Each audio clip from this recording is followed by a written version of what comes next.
Մինասի և Մանեի միջև կռիվ է սկսվում, ինչպես Մանեն պնդում է.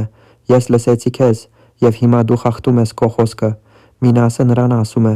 «Մի խանգարիր, թող գնամ»։ Մանեն պատասխանում է.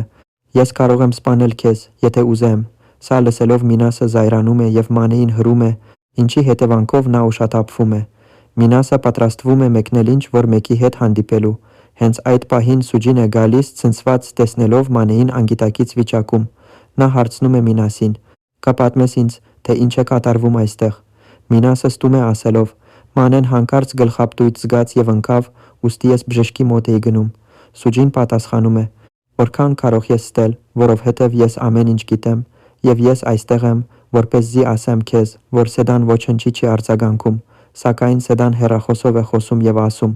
«Ես ոչ մեկի հետ չեմ հանդիպի, մինչև ամեն ինչ չկարգավորվի»։ Ես գալիս եմ և տեղեկացնում նրանց, որ այստեղ չեմ, որից հետո Սուջին իմանում է, որ Սեդան այս քաղաքում չէ, այլ ինչ-որ տեղ է գնացել, ինչից հետո Սուջին ասում է, որ ես դրան չեմ հավատում, միայն այդ դեպքում Մանեն նույնպես կխելքի գա, և հիմա Մինասը պետք է խոնարհվի Մանեի առջև, որ նա չպետք է ճշմարտությունը ոչ մեկին ասի։